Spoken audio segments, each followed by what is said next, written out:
بھائی وقت دیں حالات کو، حالات بدل جاتے، تبدیلی آ جاتی۔ اللہ تبارک و تعالیٰ کمزوروں کو طاقتور کر دیا کرتا ہے، غریب کو امیر بنا دیا کرتا ہے۔ اللہ تبارک و تعالیٰ ان لوگوں کو جن کی کوئی آواز سننے والا نہیں ہوتا، ان کی چھوٹی آواز کو اللہ قوت دے دیتا ہے، طاقت دے دیتا ہے۔ شرط یہ ہے کہ آپ استقامت کا مظاہرہ فرمائیں، صبر کا مظاہرہ فرمائیں، آپ تھوڑا اپنی زندگی میں ٹھہراؤ لائیں، آپ تھوڑا حوصلہ کریں۔ آپ فوری طور پر وہ راتوں رات امیر ہونا، راتوں رات باوقار ہونا، راتوں رات چھا جانا۔ ہمارے ایک بزرگ فرمایا کرتے تھے، جتنا تیز دوڑو گے نا سامنے سے ہوا بھی اتنی تیز ہی پڑے گی۔ فرماتے تھے اگر بس پہ سیٹ نہیں نہ ملی، پچھلی بس کا انتظار کر لو، چھت پہ بڑی ہوا لگتی ہے، اور اگر تم جلد باز ہونا کہ جانا میں نے ابھی ہے، تو فرمایا پھر چھت پہ بیٹھنا پڑے گا تو ہوا بڑی تیز پڑے گی۔ پھر تھوڑا تھوڑا کر کے، حوصلہ کر کے، احتیاط کے ساتھ آپ سفر کریں، اپنی زندگی میں وہ استقامت لائیں جو ہمارے بزرگوں کا طریقہ ہے، وہ حوصلہ لائیں جو ان کو بڑا کرتا تھا، وہ والا ماحول لائیں جس سے ان لوگوں کے اندر طاقتیں آئیں۔ تو بھائی یاد رکھیں، آپ حالات کو وقت دیں، حالات کو۔ آپ چلے گئے ڈاکٹر کے پاس دوائی لینے، اس نے آپ کو دوائی دے دی 1 مہینے کی، اس نے کہا 1 گولی صبح کھانی 1 شام کھانی، یہ سیرپ ہے اتنا بڑا، 1 چمچ صبح پینا 1 شام پینا ہے۔ تو آپ نے کہا نہیں میں نے تو 2 گھنٹے میں ٹھیک ہونا ہے، تو ساری بوتل ہی نہ پی جاؤں، ساری گولیاں اکٹھی نہ کھا جاؤں، چونکہ ٹھیک جو ہونا ہے ہو جائیں گے آپ ٹھیک۔ وہ کہتا ہے 1 چمچ پینا ہے، 2 نہ پی لینا، یہ دوسرا اثر بھی ہو سکتا ہے، سائیڈ افیکٹ بھی ہو سکتے ہیں۔ آپ اس کو احتیاط سے لینا، اور کچھ گولیاں ایسی ہیں جو ڈاکٹر کہتا ہے پوری نہیں کھانی، آدھی کھانا، تو پھر پوری کھا لیتے ہو۔ بھائی تھوڑا انتظار کریں، آپ جہاں کھڑے ہیں، جس مقام پہ کھڑے ہیں، استقامت کا مظاہرہ کریں، تھوڑا وقت دیں، بڑی بات نہ کریں لیکن تھوڑا ٹائم دیں، تھوڑا حوصلہ کریں۔ ہم فوراً رزلٹ اناؤنس کرتے ہیں، فوراً۔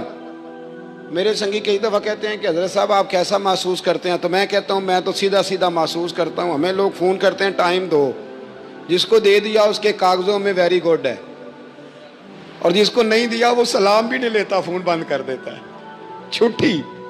ویری گڈ آپ اس کے کاغذوں میں ہے جس کی بات پہ آپ پورے، اور جس کو آپ کہہ رہے ہیں کہ نہیں ذرا تو پیار کر، محبت کر، تو ٹائم دے، تو وہ اس بات کے لیے تیار ہے۔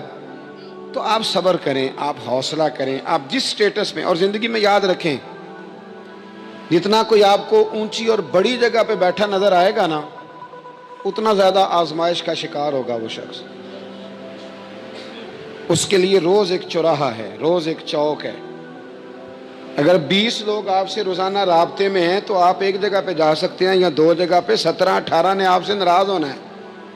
آپ محسوس کریں اس بات کو۔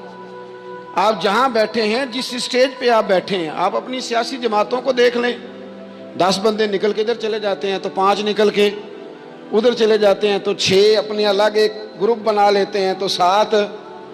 تھوڑا حوصلہ کریں، وقت دیں، حالات وقت پر تبدیل ہو جایا کرتے ہیں، سچائیاں ثابت ہو جاتی ہیں۔ جلد بازی والے ماحول سے نکلیں، حوصلہ، توانائی، یہ درست ہے کہ ہم انسان ہیں، کمزور ہیں، ہمیں پریشانی ہوتی ہے، ہمارے اعصاب پر چیزیں سوار ہوتی ہیں، ہم ٹینشن بھی لیتے ہیں، لیکن بہرحال جب آپ کو آپریشن کرانا ہے تو پھر آپ کو تھوڑی دیر کے لیے آنکھیں بند رکھنی پڑیں گی۔ جب آپ کو ٹھیک ہونا ہے تو پھر آپ کو بیماری کو وقت دینا ہی پڑے گا، پھر آپ کو انتظار کرنا ہے، اور وقت بہت بڑا منصف ہے۔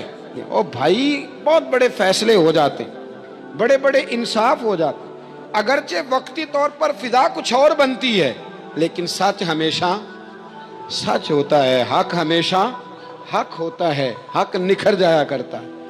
بہت سارے جھوٹ اور پراپوگنڈے کے بیچ میں سے سچ میں طاقت ہوتی ہے، وہ خود اپنی قوتیں بنا کے بیچ میں سے اڑ جایا کرتا ہے، اور اڑ کے وہ چھا جایا کرتا ہے، اس کے اندر قوت ہوتی ہے، ہمت ہوتی ہے۔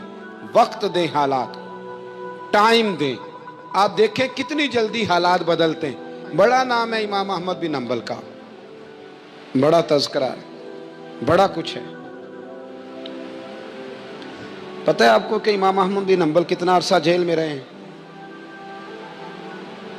امام صاحب کو اتنے درے مارے جاتے تھے کہ جب آپ کا کرتا اتارا جاتا تھا تو اس سے خون نچڑ رہا ہوتا تھا.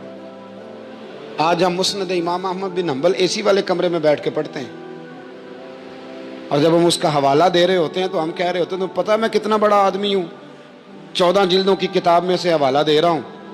اس بندے سے پوچھو جس نے لکھی ہے، اس سے پوچھو جس نے یہ کمال کیا ہے. اور اتنا بڑا آدمی اور سچا بادشاہ مار رہا ہے.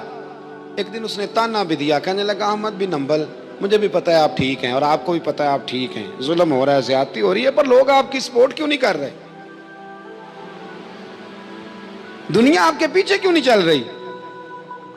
کوئی آپ کے ساتھ کیوں نہیں آ رہا؟ تو امام احمد بن حنبل کہنے لگے اتنا ہی کافی نہیں کہ تو میرے اوپر ظلم کر کے بھی مجھے سچائی کہہ رہا ہے، یہ میری جیت کافی نہیں. اور فرمایا اگر تو نے رزلٹ دیکھنا ہوا نا تو تیرا اور میرا رزلٹ جنازے والے دن نکلے گا. حضرت سلطان بہو سے کسی نے کہا تھا زندگی میں بڑے مرید ہوئے، کہنے لگے نہیں، رب دا طالب کوئی نہیں ملیا، جو ملیا طالب زردہ ہو.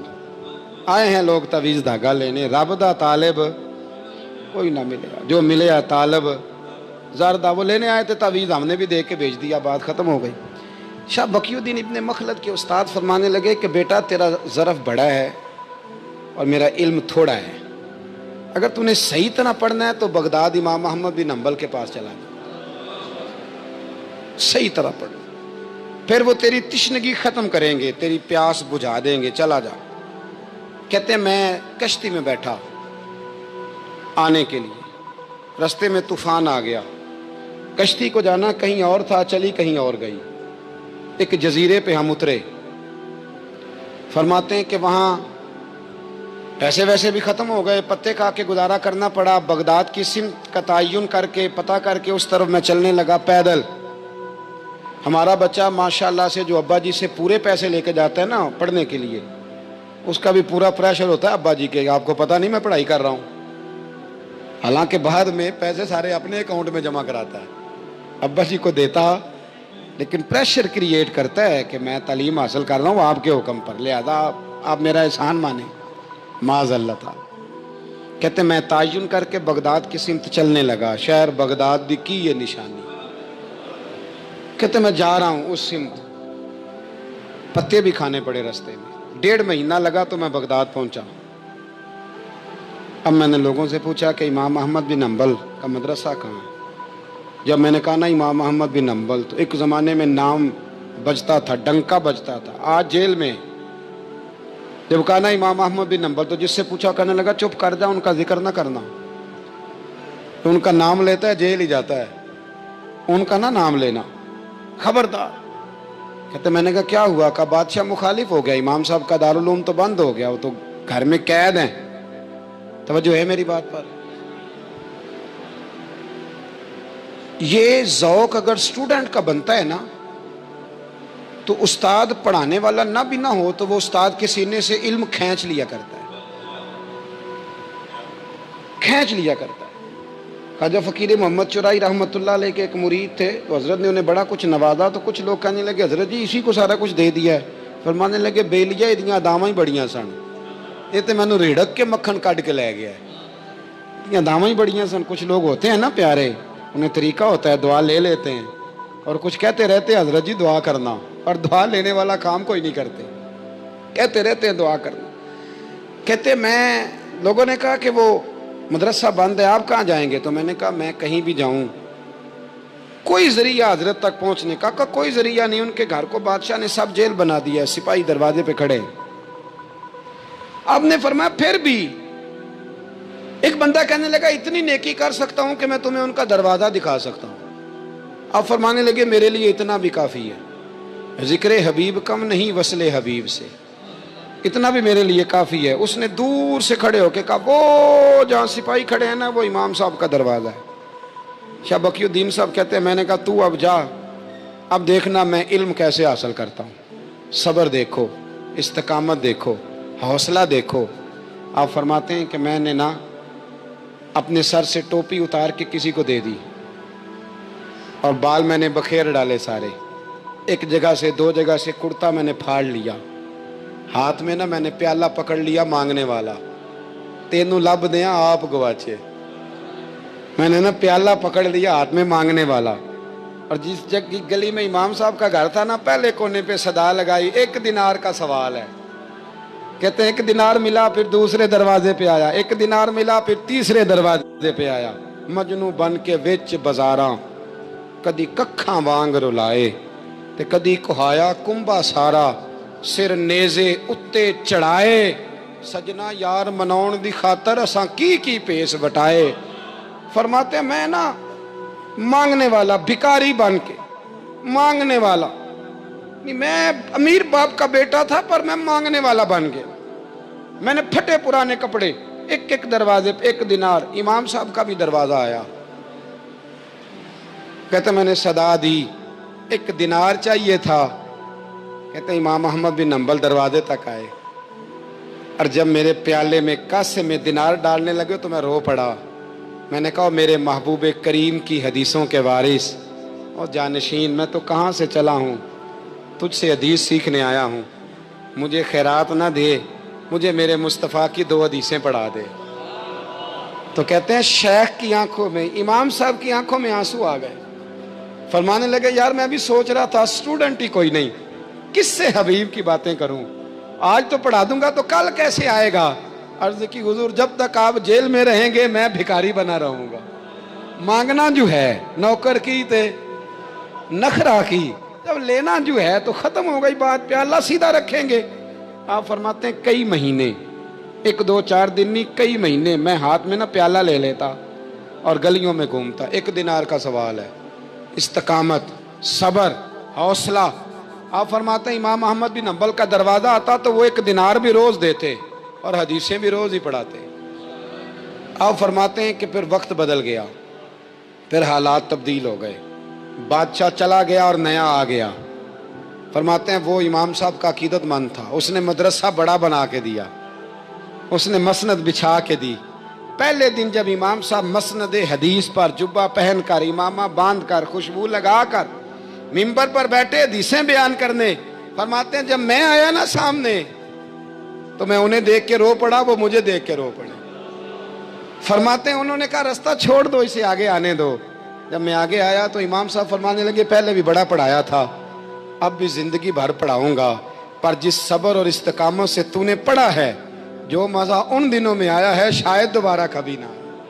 تھوڑا حوصلہ پیدا کریں, تھوڑا استقامت کا مظاہرہ کریں, تھوڑا سا نا. وہ حضرت خواجہ نظام الدین صاحب سے ایک شخص نے آ کے کہا تھا میرا پیر کامل نہیں تو میں نے بدلنا ہے. فرمایا شریک قباحت تو کوئی نہیں. کہنے لگا نہیں. تو آپ فرمانے لگے تو اللہ کی رضا کے لیے خدمت کر, ہو سکتا ہے تیری خدمت کی برکت سے اللہ اسے کامل کر دے, اللہ کامل بنا دے, تیری برکت سے کامل ہو جائے. تھوڑا استقامت کا ماحول بنائیں. میں اس زمانے میں جو سب سے زیادہ کمزوری محسوس کرتا ہوں لوگوں کے اندر, یہ ہے کہ تدبر نہیں, حوصلہ نہیں. ایک بت ہوتا ہے میری ذات کا جس سے میں ساری زندگی باہر نہیں نکل پاتا. میں کہتا ہوں جو میں کہہ رہا ہوں وہ ہونا چاہیے, جو میں چاہ رہا ہوں وہ ہونا چاہیے, جو میری خواہش ہے وہ ہونا چاہیے. ایسا نہیں ہوگا. خواہشیں آپ کریں گے, چاہتے آپ کریں گے, پر پوری اللہ اپنی حکمت سے کرے گا. پورا اللہ اپنی. میرے نبی کریم علیہ السلام نے ایک دعا مانگی تھی, اللہ میری امت لڑے نہ. تو رب کریم نے کہا محبوب یہ دعا مجھ سے مانگے ہی نہ. اس میں بھی اس کی حکمت ہے کہ آپ کو حق پہچاننا ہے, خدا را اللہ پہ چھوڑیں. ہم بڑے بے حوصلہ ہیں, ہم بڑے کمزور ہیں, ہمیں تو اللہ تعالیٰ خیر کرے. اب تو زمانے میں جو دعائی سب سے زیادہ بکنی چاہیے وہ وہم کی دعائی ہے, وہ سب سے زیادہ بکنی چاہیے. ہر چوتھا آدمی اس وہم کا شکار ہے کہ جانے کیا ہو جائے گا. کچھ بھی نہیں ہوگا, وہی ہوگا جو منظور ہے. آپ کو تو ماشاءاللہ یاد ہے, وہی ہوگا جو منظور ہے. کچھ چیزیں اللہ رسول پہ چھوڑیں, صبر کے ساتھ, استقامت کے ساتھ. ایک بات میں نے شروع میں کی تھی, پھر دہراتا ہوں آخر پہ. یہ سوچ لیں کہ آپ حق پہ ہیں کہ نہیں, آپ سچے ہیں کہ.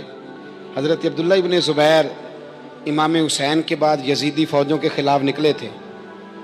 آپ کے کچھ ساتھی شہید ہو گئے تھے اور کچھ پیچھے کی طرف چلے گئے تھے, پسپا ہو گئے تھے. حضرت عبداللہ ابن زبیر اکیلے رہ گئے تھے. اس وقت آپ کی والدہ حضرت اسماء بنت ابی بکر صدیق 90 سال عمر تھی اور آنکھوں سے نابینا تھی. فرماتے ہیں میں اپنی اماں سے مشورہ کرنے آیا, میں نے کہا اماں میرے کچھ ساتھی پیچھے چلے گئے, کچھ شہید ہو گئے.